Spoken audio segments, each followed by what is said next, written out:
Good morning प्यारे बच्चों, कैसे हैं आप सब। उम्मीद है कि आप स्वस्थ होंगे, सेफ होंगे, अपने घर पर अध्ययन कर रहे होंगे। चलिए आज हम लोग नई बातों को सीखेंगे। जो कल बातें आपको सिखाई गई थी उसका एप्लीकेशन करेंगे, उन पर समझेंगे कैसे यूज करना है, कैसे सवाल लगाने हैं, उन पर चर्चा करेंगे। चलिए तो देखते हैं कि यदि दो समीकरण दिए हुए, सपोज कीजिए दो समीकरण दिए हुए हैं। चलिए मान लीजिए सवाल आ गया कि 2x + 3y = 5। क्लियर हो गया? समझ आ रहा नहीं आ रहा? बहुत ध्यान सुनेगा मेरी बात को। अगर समझ में आएगा तो फिर कोई दिक्कत नहीं हो। दो समीकरण दे दिए, 2x + 3y = 5, ये पहला समीकरण हो गया। और जो दूसरा समीकरण है, दूसरा समीकरण जो दिया हुआ है वो दिया हुआ है 3x + 4y = 7। Equation number 2। ये दो क्वेश्चन दिए, दो क्वेश्चन दे दिया अब आपको। अब आपसे पूछ रहा है कि इन दोनों समीकरणों से, सुनिए बहुत ध्यान से, आज हम लोग केवल एग्जाम्पल समझेंगे, फिर आप सवाल लगाएंगे, कोई दिक्कत होगी पूछेंगे आप। इन दो समीकरणों के बारे में आपसे आप क्या बता सकते हैं? दो क्वेश्चन उठता है। पहला, क्या इन समीकरणों का हल है? यदि हल है तो कैसा हल है? पहला क्वेश्चन। और दूसरा क्वेश्चन कि यदि ये दो समीकरण दो रेखाओं को निरूपित करती हैं तो उन दोनों रेखाओं के बारे में आप कौन सी जानकारी दे सकते हैं, क्या बता सकते हैं? क्लियर हुआ कि नहीं हुआ?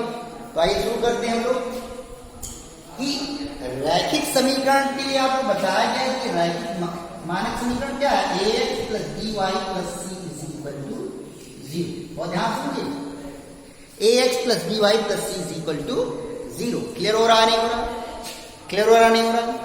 तो इसका मतलब दाएं पक्ष में जब 0 होगा तो हम एक मानक रैखिक समीकरण बना सकते हैं। हालांकि रैखिक समीकरण, क्या ये रैखिक समीकरण नहीं है? ये भी रैखिक समीकरण ही है, लेकिन मानक रूप में लिखने के लिए हम ऐसे लिख सकते हैं ax + by + c = 0। तो 0 अगर दाहिने पक्ष में हो जाए तो मानक समीकरण बन जाएगा। इसलिए हम 5 को इधर ला रहे हैं और अब जो मानक समीकरण हो गया वो हो गया 2x + 3y - 5 = 0। क्लियर हो गया कि नहीं हो गया? और दूसरा जो समीकरण हो गया वो 3x + 4y - 7 = 0। ये समीकरण हो गया फर्स्ट, ये हो गया समीकरण सेकंड। कल हमने आपको बताया था कि अगर दो समीकरण हैं, पहला समीकरण क्या है? a1x + b1y + c1 = 0। और दूसरा समीकरण a2x + b2y + c2 = 0। या अगर दो इक्वेशन दिए हुए हैं तो यहां से सबसे पहले हम a1/a2 निकालेंगे, b1/b2 निकालेंगे और c1/c2, उसके बाद चर्चा करेंगे। क्लियर? तो यहां पर x का गुणांक कितना है, x का कोफिशिएंट कितना है? a1 है। यहां पर x का गुणांक कितना है? 2 है, इसलिए हम a1 लिखिए। कोई दिक्कत? a1 = आपने लिख दिया 2। कोई कंफ्यूजन नहीं होगा। यहां पर फिर देखिए y का गुणांक b1 है, यहां पर y का गुणांक कितना है? 3 है, इसलिए b1 = हमने लिख दिया 3। आराम से समझते चलेंगे, आराम से समझते चलेंगे। और c1 यहां पर कांस्टेंट कौन है? c1 है। यहां पर कांस्टेंट कौन है? -5 है, तो c1 = -5। और ध्यान से सुनना, कोई दिक्कत होगा तो बताते हैं। फिर यहां पर हो गया a2 = अब इसकी इस समीकरण दूसरे समीकरण की दूसरे समीकरण से तुलना कीजिए। x का गुणांक कितना है? a2 है। यहां पर x का गुणांक कितना है? 3 है, तो a2 = हमने लिख दिया 3। यहां पर y का गुणांक कितना है? b2 है। यहां पर y का गुणांक कितना है? 4 है। y = b, y का गुणांक यहां पर कितना? b2 है। यहां पर y का गुणांक 4 है, तो b2 = किसके हो गया? यहां पर C2 अकेले है और यहां पर -7 अकेले कांस्टेंट है, इसलिए C2 इक्वल टू हो गया -7। ये बात समझ आ गई कि नहीं आ गई? अब देखिए, हमने आपको 3 कंडीशन बताए थे। कौन कौन से? पहला, A1/A2 is not equal to B1/B2, ये पहला कंडीशन बताया था। दूसरा जो कंडीशन बताया था वो क्या बताया था कि A1/A2 is equal to B1/B2 and it is equal to C1/C। और तीसरा कंडीशन हमने आपको ये बताया था कि A1/A2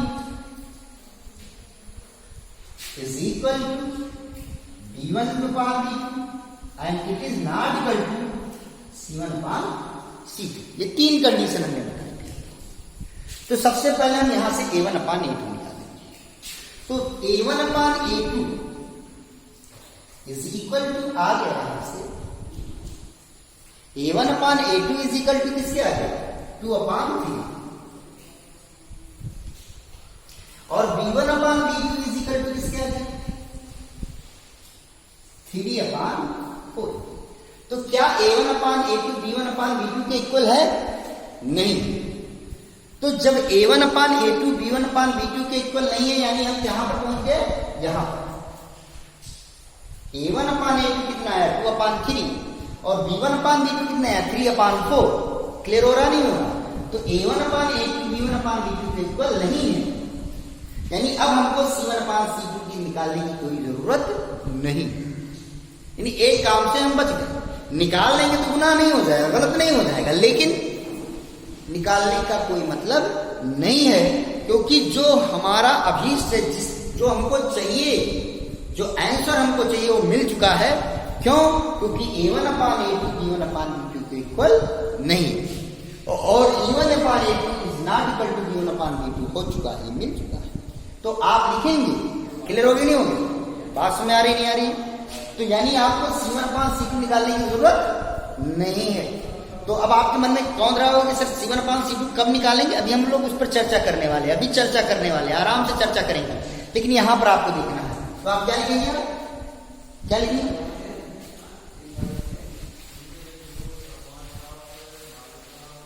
चूंकि A1/A2 is not equal to B1/B2, तो इसके लिए आपको क्या बताया गया था कि इसलिए अद्वितीय हल, अगर समीकरण है तो क्या होगा? अद्वितीय हल होगा। और अगर ये दो रेखाओं को प्रदर्शित करती हैं, यदि ये दो रेखाओं को प्रदर्शित करती हैं तो क्या होगा? रेखाएं प्रतिच्छेद करेंगे, रेखाएं प्रतिच्छेद करेंगे। ध्यान दीजिए, एग्जाम में दोनों क्वेश्चन नहीं पूछा जाएगा। या तो पूछा जाएगा कि इस समीकरण के कितने हल होंगे, तो अगर क्वेश्चन में आता है कि इस समीकरण के कितने हल हैं, यही सवाल आ गया मान लीजिए, तो आप लिखेंगे कि अद्वितीय हल होगा, यानी केवल और केवल एक ही हल होगा। क्वेश्चन ये पूछता है कि अगर ये दो रेखाएं इन दोनों समीकरणों से प्रदर्शित हो रही हैं तो रेखाएं कैसी होंगी? तो आप कहोगे रेखाएं क्या करेंगी? प्रतिच्छेद करेंगी। क्लियर हो गया कि नहीं? बात समझ आगे नहीं आ गई? अब हम लोग आगे बढ़ते हैं, समझते हैं और जानते हैं कि और ये जो दो इक्वेशन और बचे हुए हैं उनका यूटिलाइजेशन कैसे करना है, उन पर आधारित सवाल को कैसे लगाना है। तो चलिए शुरू करते हैं, आगे बढ़ते हैं।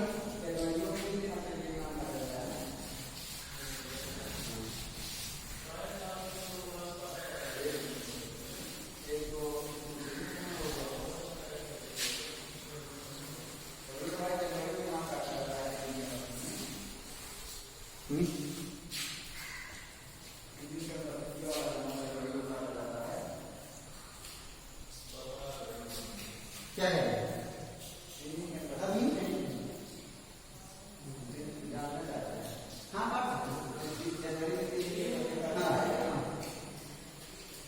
तो ये बात क्लियर हो गई कि नहीं हो गई?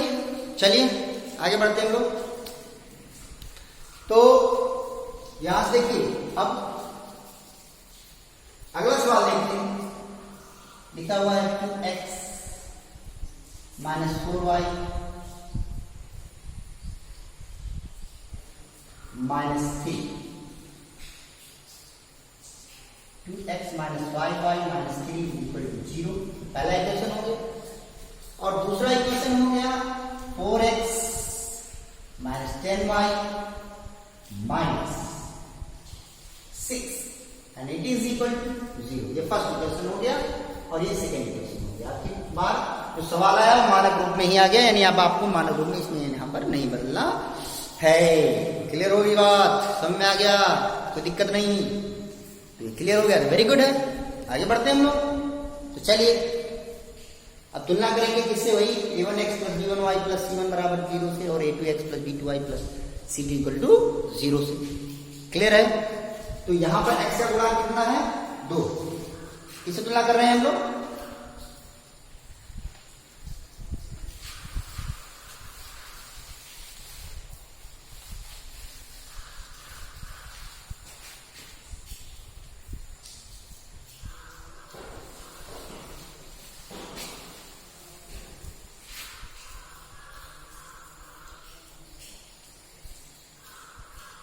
तुलना किससे करने जा रहे हैं हम लोग, a1x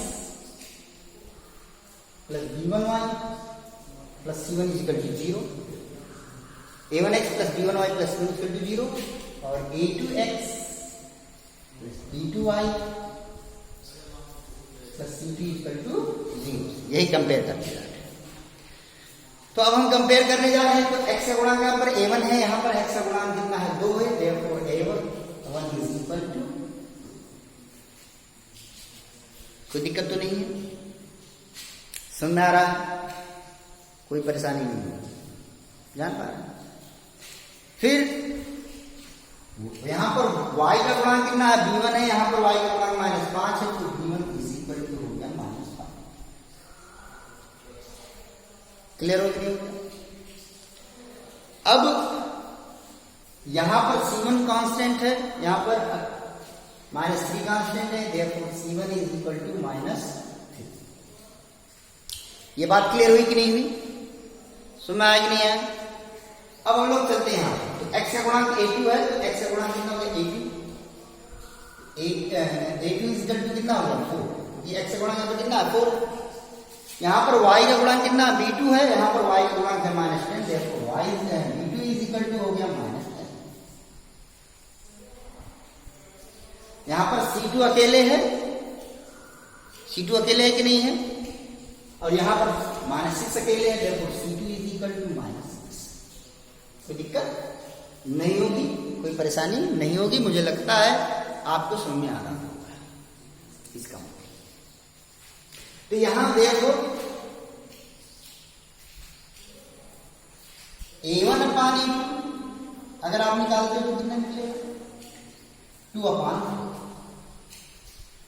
2/4 मीन्स 1/2। डिवाइड होगा तो कितना आ जाएगा 1/2। v1/v2 is equal to -5/-10।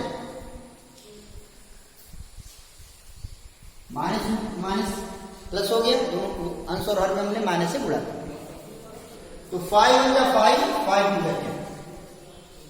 तो a1/a2 b1/2 आया और b1/b2 b1/2 आया, यानी इसकी संभावना हो गई खत्म। यानी इस पर हम चर्चा नहीं करेंगे। क्यों? क्योंकि यहां पर a1/a2 is not equal to b1/b2 किया हुआ, जबकि यहां पर दोनों क्या आ गया a1/a2 is equal to b1/, दोनों की वैल्यू सेम आ गई।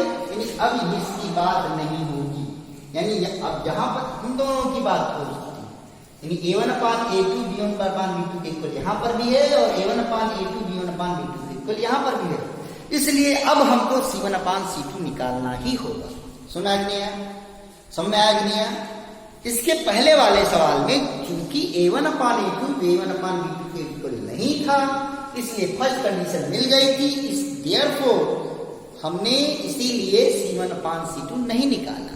लेकिन यहां पर a1/a2 b1/b2 के इक्वल हो गया है, इसलिए अब ये बात नहीं होगी, या तो ये बात होगी और या तो ये बात होगी। इस देयरफॉर अब हमको C1 अपान C2 निकालना होगा, तो अब हम निकालेंगे C1 अपान C2। क्लियर हो रहा नहीं हो रहा है? तो C1 की वैल्यू कितनी है? -3 है। C2 की वैल्यू कितनी है? -6 है और -2 प्लस हो गया कितना आ गया? 1/2। यानी C1 देखिए A1 अपान A2 की वैल्यू 1/2, B1 अपान B2 की वैल्यू 1/2 और C1 अपान C2 की वैल्यू 1/2। इसका मतलब तीनों की वैल्यू क्या हो गई? सेम हो गई। देयरफॉर आपको क्या मिला यहां से?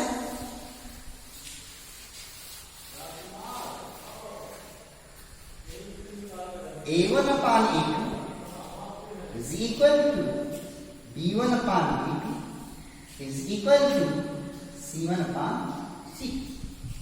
ये बात क्लियर हो गई? कौन सी कंडीशन पहुंच गई? ये वाला कंडीशन पहुंच गया। और इस कंडीशन के लिए आपको क्या बताया गया था? इस कंडीशन के लिए आपको बताया गया था कि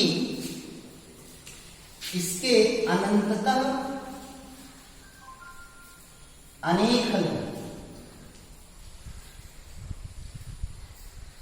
अनंततः अनेक हल, ये तो बताया गया था।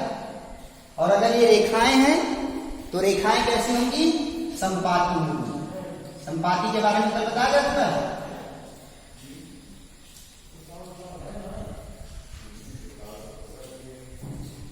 अब ये आप लोगों के मन में अभी कुछ जिज्ञासा होगी, उसको मैं साउंड कर देता हूं फिर आगे बढ़ता हूं। इसलिए अद्वितीय हल का मतलब क्या होगा या अनंततः अनेक हल का मतलब क्या हुआ, ये आपके मन में जिज्ञासा। तो उस जिज्ञासा को दूर करता हूं मैं ये बता करके कि अगर अद्वितीय हल आ रहा है, इसका मतलब जो उन दोनों समीकरणों को सॉल्व करके जब हम आगे सॉल्व करेंगे तो आपको बताएंगे, वहां बताता चलूंगा मैं आपको कि देखिए यहां पर ये बात है, इसलिए इसकी ये स्थिति आ रही है। तो अगर अद्वितीय हल है, इसका मतलब दोनों समीकरणों से x और y का केवल एक ही मान प्राप्त होगा और कोई दूसरा मान प्राप्त नहीं होगा। लेकिन ये अद्वितीय, ऐसे यहां पर क्या लिखा? अनंततः अनेक हल होंगे। इसका मतलब इन दोनों समीकरणों से x और y के बहुत से मान प्राप्त हो सकते हैं। x और y के बहुत से मान प्राप्त हो सकते हैं। इसीलिए इसको अनंतता अनेक, यानी अनंत आप x और y की वैल्यू अलग अलग रखते जाएंगे और आपको दोनों समीकरण संतुष्ट हो जाएंगे। इसका मतलब इन दोनों समीकरणों के अनंत हल। क्लियर हुआ? यानी जब x और y के बहुत से मान मिलते जाएं, अनंतता मतलब बहुत से, खत्म ना हो, तो ऐसे हल को अनंतता अनेक हल माना जाएगा। और जब केवल एक ही x और y की केवल एक ही वैल्यू मिलेगी तो हम कहेंगे कि ये अद्वितीय हल है। कॉन्सेप्ट क्लियर हुआ कि नहीं हुआ? मुझे लगता है ये समझ में आ गया होगा। जब हम सवाल लगाएंगे तो फिर वहां पर और आपके दिमाग में आ जाएगी। अभी जितनी बातें आपको समझाई जा रही हैं आप उतने पर ही फोकस कीजिए, कोई भी बात बचेगी नहीं, कोई बात छूटेगी नहीं और ऐसा कुछ भी नहीं होगा जो आपको समझ में नहीं आए। मेरी जिम्मेदारी है, मेरा आपसे वादा है, कोई दिक्कत तो नहीं है। चलिए आगे बढ़ते हैं, अब सवाल देखते हैं। अगला सवाल,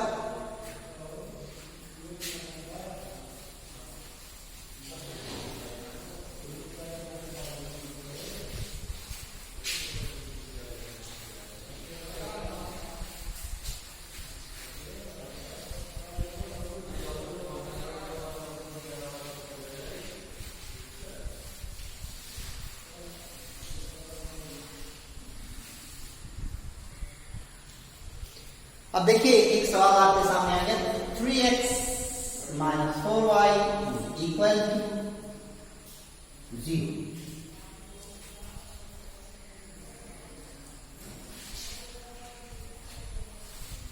ये सारे सवाल, अब आप ये मत चिंतित हो कि सवाल कहां से आ रहे हैं। मैंने अपने उदाहरण के लिए अपने मन से बनाए हैं। चिंतित हो कि सर कहां से आ रहे हैं सवाल, तो सवाल आपके एग्जाम एक्सरसाइज में आएंगे, लेकिन अभी हम लोग उसको सीखने के लिए पहले एक उदाहरण से समझ रहे हैं। इसलिए ये सब कहां से आ जाता है, ये लिख कहां से देते हैं, वो लोग यही चिंतित हो, सर ये सवाल आपने कहां से लिख दिया। तो ये सवाल उदाहरण के रूप में आपके सामने प्रस्तुत किया जा रहा है। सीख जाएंगे फिर हम लोग एक्सरसाइज में पहुंचेंगे। तो आगे बढ़ते हैं। ये हो गया 3x - 4y = 0, ये पहला इक्वेशन। और दूसरा हो गया 6x - 8y + 5 = 0। अब ये दो समीकरण दे दिए, ये भी मानक रूप में लिखे हुए हैं, इसलिए अब कह दिया कि इसके बारे में आप बताइए, इसके बारे में चर्चा कीजिए और बताइए कि अगर ये समीकरण है तो इसके कितने हल होंगे, और यदि ये दो रेखाओं को प्रदर्शित करती हैं तो वो रेखाएं कैसी हैं। क्लियर है, समझ आ गया है? तो चलिए शुरू करते हैं। यहां पर तुलना किससे करेंगे आप? a1x plus b1y plus c1 is equal to 0, और दूसरा a2x plus b2y plus c2 is equal to 0। Clear हो गया? तो यहां से a1 x का गुणांक यहां पर कितना a1 है, यहां पर x का गुणांक 3 है, इसलिए a1 इज इक्वल टू हो गया, therefore a1 is equal to 3। ये बात क्लियर हो गया कि नहीं? यहां पर y का गुणांक कितना है, b1 है, यहां पर y का गुणांक -4 है, तो b1 इज इक्वल टू किसके हो गया, -4। और ये c1 अचर राशि है, क्या यहां पर कोई अचर राशि मौजूद है जो x और y के अतिरिक्त तो जी नहीं, इसलिए c1 इज इक्वल टू 0 होगा। ध्यान दीजिए, यहाँ पर c1 अचर राशि है, यहाँ पर अचर राशि से संबंधित कोई पद मौजूद नहीं है, इसलिए क्या हो गया, c1 इक्वल टू 0।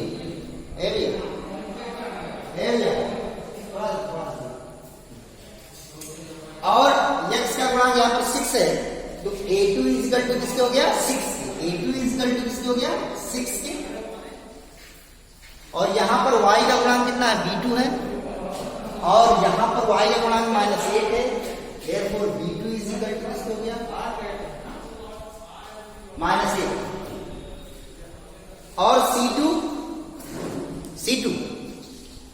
यहां पर कितना हो जाएगा, 5, तो c2 इज इक्वल टू हो गया। ये बात क्लियर हो गई? समझ आ गई नहीं आ गया? अब यहां से आप देखेंगे क्या लिखेंगे, a1 अपान a2। a1 कितना है, 3 है, a2 कितना है, 6 है, कितना हो जाएगा, a1 अपान a2, 3 बन जाती है, 3 हो जा 6 हो गया। ये बात क्लियर हो गई कि नहीं हो गई?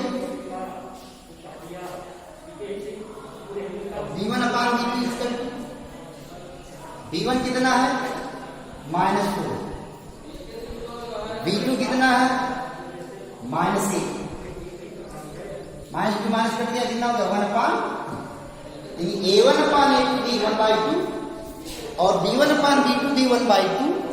therefore ये बात नहीं होगी, यानी a1 upon a2 is equal to b1 upon b2 की बात नहीं होगी, यानी अब हमको इसके बारे में कोई चर्चा नहीं करना है। ए भैया,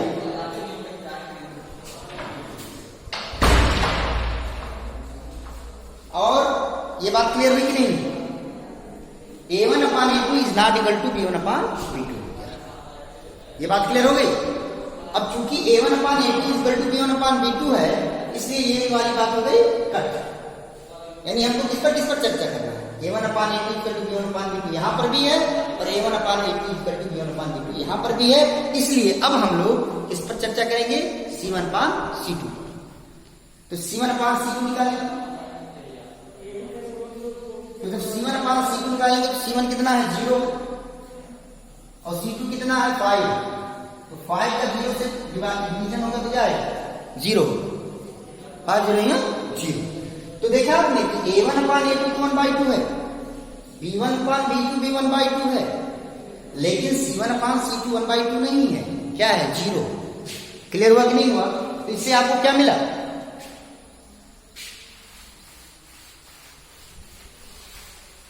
therefore a1 upon a2 is equal to b1 upon b2 and it is not equal to c1 upon c।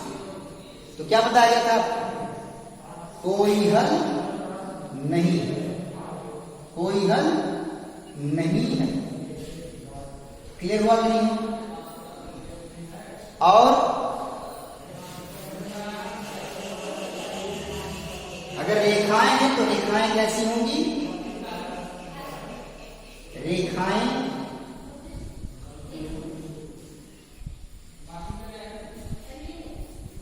समांतर, रेखाएं कैसी होंगी, समांतर होंगी। तो 3 तरह के सवाल, तीनों के बारे में हमने चर्चा कर ली है, कैसे करना है, कैसे समझना है मुझे लगता है आपको बेहतर ढंग से समझ में आ गया होगा, कोई दिक्कत नहीं होगी, कोई परेशानी नहीं होगी। इस तरह के सवाल एक्सरसाइज 3.2 में आप लगाइएगा, फिर हम लोग सवाल के द्वारा भी इसको और बेहतर समझेंगे। कोई दिक्कत नहीं होगी।